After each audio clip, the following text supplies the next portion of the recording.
Assalamualaikum warahmatullahi wabarakatuh. Teman-teman, kembali lagi di channel YouTube saya, Khairun Imam. Gimana nih kabar kalian? Semoga kita semua selalu diberi kesehatan, kemudahan, dan juga limpahan rezeki dari Yang Maha Kuasa, teman-teman ya. Nah, di video kali ini kita akan melihat bagaimana para tersangka klaster kedua kasus dugaan fitnah, pencemaran nama baik, penyebaran berita bohong, dan undang-undang ITE terhadap ijazah Pak Jokowi sepertinya sedang berusaha untuk menguatkan diri, sedang berusaha untuk menghibur diri. Ya, apalagi Rismon ketika live semalam di TokTok, dia itu terlihat bercanda sendiri, ketawa sendiri, sambil cari dukungan. Tapi wajahnya itu penuh dengan beban, teman-teman. Ya wajar sih ya. Rismon ini kan baru pertama kali tersandung kasus hukum. Dan kemarin dia sangat percaya diri tidak bisa dipidana, tidak bisa jadi tersangka, karena yang dia lakukan ini adalah penelitian ilmiah katanya. Tapi ya ternyata dari keterangan Polda Metro ada edit-editnya gitu loh. Dan lagi teman-teman, ada kabar dari Roy Suryo dan dia membocorkan seperti apa respon dari istrinya, kerabat dekatnya mengenai kasus hukum yang sekarang menjerat Roy Suryo dan statusnya sudah naik menjadi tersangka.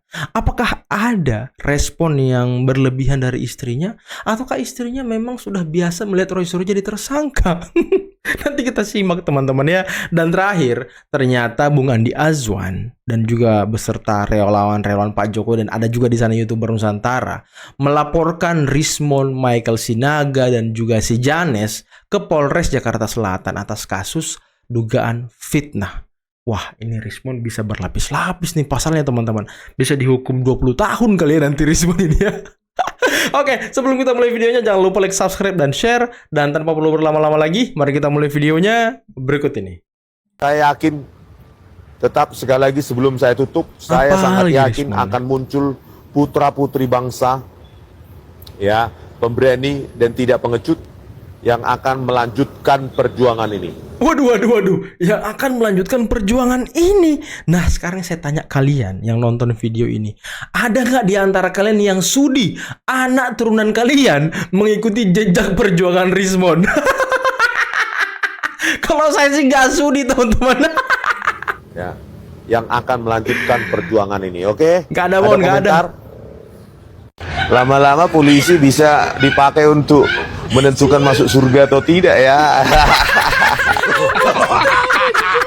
Menghibur diri sendiri si Momon. Terus dibilang kami tidak ilmiah. Mana tidak ilmiahnya? Coba saya baca itu. Baca buku dulu, itu. baca dulu. Oh.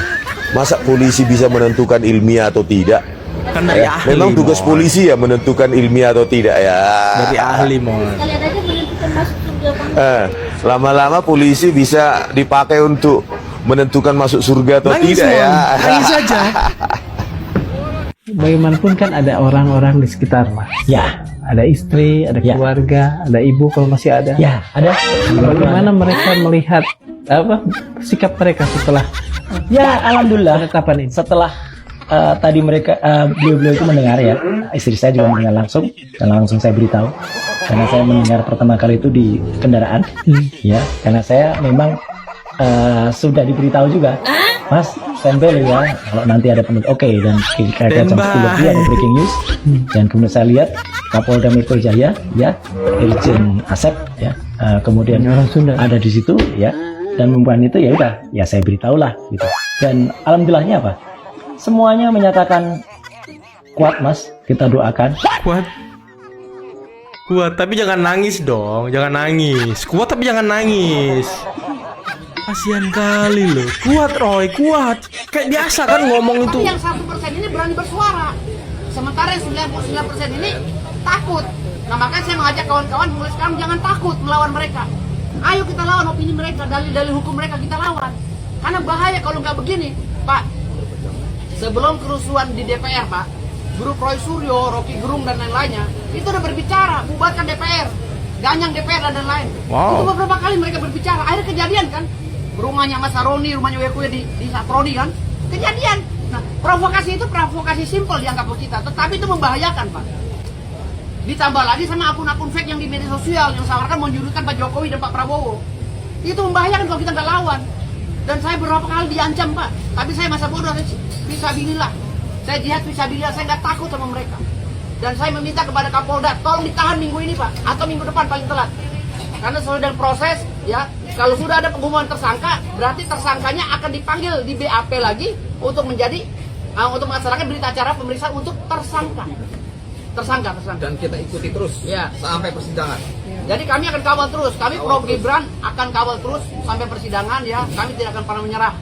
Jadi Pak Janes, ada juga Mas Mike, dan tentu kisi-kisi hukumnya oleh Pak Abdul Ghafur adalah sesuai dengan itu, dan itu adalah hal yang sangat bagus untuk... Mau nangis kok Roy. Ayo dong, semangat dong. Ayo dong, ayo semangat. Biasanya bernyala-nyala. Kayaknya kok nada bicaramu kayak nggak biasanya Roy. Lemes dia Bung, lemes. Hah? Biasanya begini loh. Biasanya kalau Roy begini. Kita sudah buktikan bahwa termul 99% ijazahnya palsu. Iya. Sudah bisa dipastikan 99% palsu. Itu banget juga ini. buku papa itu palsu. Biasanya kok semangat gitu Roy. Iya. Mana semangatnya Roy? Mana semangatnya Roy? Ayo, semangka, semangat kakak. Semangat kakak. Ternyata pengaruh juga ya setelah ditetapkan jadi tersangka ya. Keras pengaruhnya Bung, keras. Udah ku bilang kan gak enak kau makan kan. Sok-sokan kalian kemarin begitu waktu di naik sidik ya kan, terlalu jumawa kalian. Karena apa? Ditunggu sebulan nggak ada penetapan tersangka, 2 bulan, 3 bulan, 4 bulan. Kalian berpikir selama-lamanya kalian nggak akan ditetapkan jadi tersangka. Makin lama makin liar, pergi ke Singapura, yang ada satu ke PBB, yang satu lagi ke Inggris. Terakhir kau kemarin ke Australia. Gimana Roy? Apa namanya? Masih segar kan jiwamu? Masih segar jiwanya.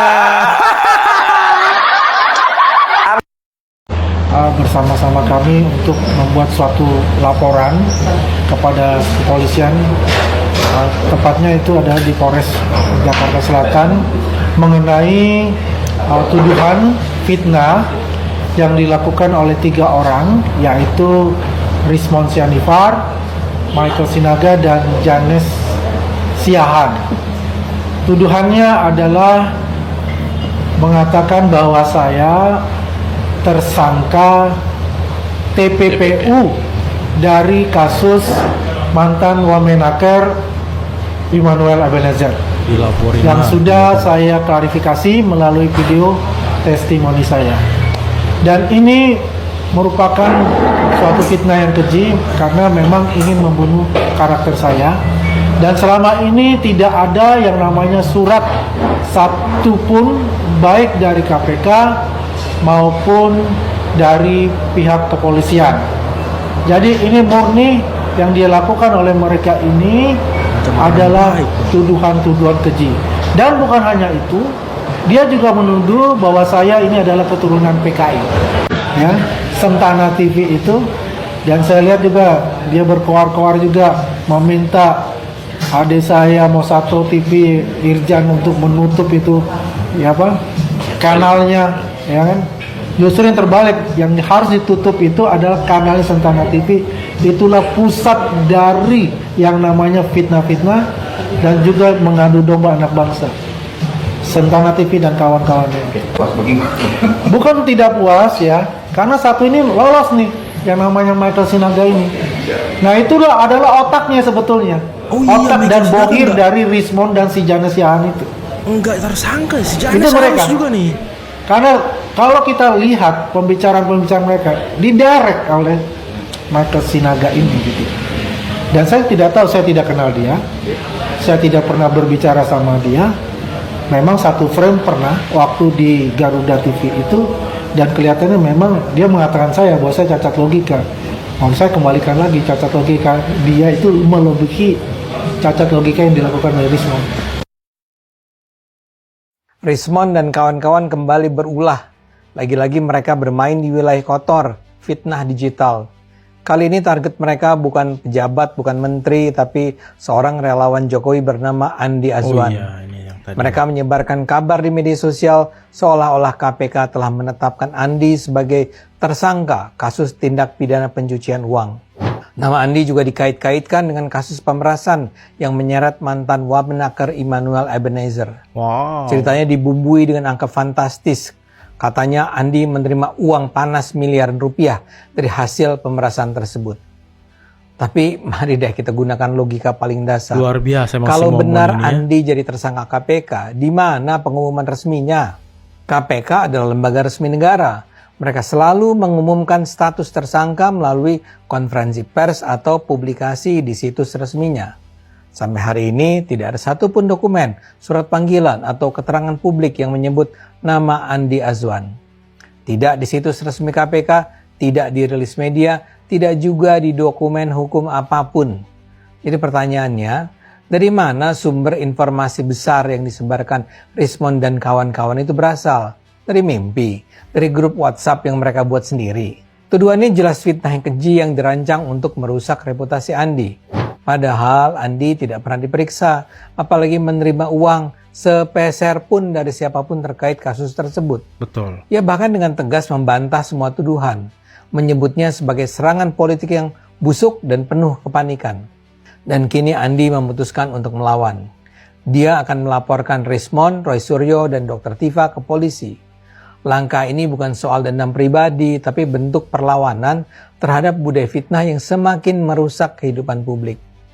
Karena terlalu lama publik dibiarkan percaya bahwa fitnah adalah bagian dari kebebasan berpendapat. Iya, bahaya juga Tapi sih. mari bertanya lagi, kenapa mereka begitu bernafsu menyerang seorang relawan seperti Andi Azwan?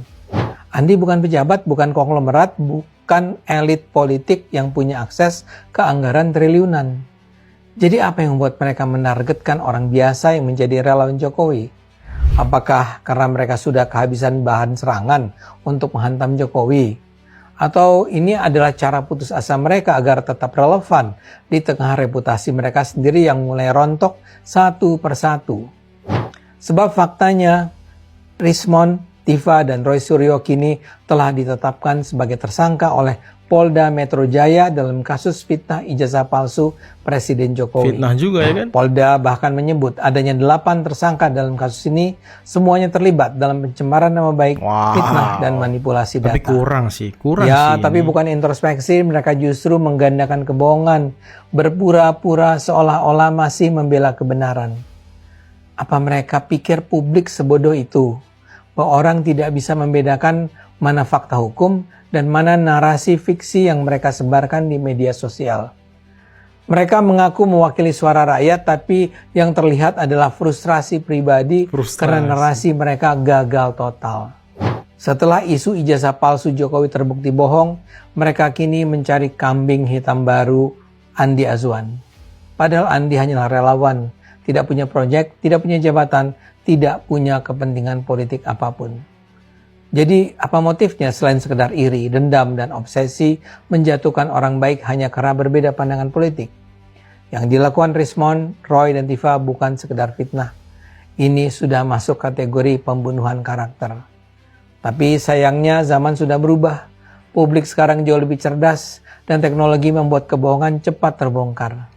Kini setiap tuduhan bisa diuji hanya dalam hitungan menit dan hasilnya fitnah mereka hancur di hadapan fakta. Langkah hukum Andi untuk melaporkan mereka adalah sebuah bentuk perlawanan bahwa kebenaran harus diperjuangkan dengan data, bukan dengan drama. Karena demokrasi tidak akan sehat kalau ruang publik dikuasai oleh mereka yang menjadikan kebohongan sebagai senjata politik. Jadi kalau mereka masih mengaku berjuang untuk kebenaran, buktikan dengan fakta, bukan dengan fitnah murahan di media sosial. Sebab pada akhirnya publik tahu siapa yang berjuang dengan akal sehat dan siapa yang tenggelam dalam kebencian yang menyesatkan. Nah, itulah tadi beberapa video yang bisa kita simak, yang bisa kita saksikan pada kesempatan kali ini. Dan gimana menurut kalian teman-teman? Apakah ada di antara kalian, saya tanya lagi ya, yang nonton video ini mau melanjutkan perjuangan dari Rismond? Nyari kawan dia rupanya. Mungkin Rismond ini butuh kawan di dalam bui. Jadi dia selalu mengajak orang untuk bergabung dengan dirinya, mengajak orang-orang untuk ikut jalan perjuangannya ya kan, ikut menjadi peneliti dengan Rismon biar nanti rame-rame dia dibui bisa main gaple. Aduh mon. Dan tadi Bung Andi Aswan sudah melaporkan ternyata teman-teman ya. Siapa yang dilaporkan? Bukan Roy Suryo, Rismon, Michael Sinaga dan juga Janes. Nah, 3 orang dilaporkan. Karena kemarin kan Janes ini sebagai terlapor juga, cuma dia lolos teman-teman, lolos dia. Nah sekarang mungkin Andi Aswan ini kesel juga sama si trio kuek-kuek ini ya kan, trio apa gitu namanya, Rismon, Michael sama Janes. Dan kalau kita lihat si Janes ini di setiap video-video di Sentana yang membahas soal ijazah Pak Jokowi itu sangat keras dia loh, menuduh kalau ijazah Pak Jokowi palsu. Dan itu bisa kita track juga potongan-potongan videonya di TikTok itu banyak sekali teman-teman. Dan di antara tersangka klaster kedua ini ada Roy Suryo, Rismon, Tifa. Roy Suryo ini kan menurut pakar hukum dia ini sudah masuk kategori residivis teman-teman. Dan kemungkinan hukumannya lebih dari kedua orang yang lain ini. Dan juga ada Rismon. Ya Rismon ini walaupun baru tersandung kasus hukum, tapi dia dilaporkan lagi oleh Andi Aswan. Apakah nanti ancamannya akan lebih? Apakah Rismon akan misal diadili dulu soal ijazah Pak Jokowi, habis itu divonis misal 4 tahun, nah, habis divonis atau 7 tahun atau 12 tahun, nanti di sidang lagi yang satunya. Atau dia selesaikan dulu vonisnya 12 tahun penjara, baru dia disidang lagi gitu. Nggak keluar-keluar dong Rismon kalau kayak gitu teman-teman. Menghabiskan hidup di bui ya kan. Aduh kasihan banget orang-orang ini. Tapi ya memang sih kayak si Michael juga ya butuh diberi pelajaran teman-teman. Dia ini ya mirip-mirip si Janes lah. Omongannya tuh suka gitulah. Saya nggak mau menyebutkan nanti ya gimana teman-teman ya. Sekarang kita ngomong itu agak mikir-mikir ya kan. Jangan kayak trio kuek-kuek ini yang ngomong tuh nggak ada saringannya. Yang ngomong itu ceplas-ceplos aja. Yang ngomong itu tidak ada rem-remnya. Asal nuduh aja. Tapi memang kalau mereka ngomong ini teman-teman ya, kalau mereka bicara itu ya walaupun disampaikan dengan nada bercanda, disampaikan dengan suasana bercanda, cuma kan mereka ini nyebut nama Andi Aswan. Aduh, dan baru aja jadi tersangka ya kan, dilaporkan lagi, kasihan banget emang. Dan tadi respon istri Roy Suryo menguatkan ya kan, kuat, ayo Roy Suryo kuat, emang harus kuat. Perjuangan itu berat, perjuangan itu butuh pengorbanan, makanya Anda harus kuat menghadapi ini semua. Tapi jangan nangis ya, jangan nangis, jangan pakai kursi roda, jangan pakai penyangga leher, apalagi teman-teman. Dan tadi Opung itu aduh mau roasting habis-habisan Roy Suryo karena memang tidak biasa aja gitu. Roy Suryo dan Rismon ngomong pelan, nggak biasanya ngegas terus, apalagi Rismon ngegas terus dia sampai urat lehernya tuh gitu-gitu ya kan. Roy Suryo juga dengan selalu percaya diri mengatakan dirinya ahli peneliti, padahal aduh tersangka juga ya kan. Oke lah teman-teman, mungkin cukup sekian dulu video kali ini. Jangan lupa like, subscribe dan share videonya. Akhir kata billahi taufiq wal hidayah. Assalamualaikum warahmatullahi wabarakatuh. Bye bye.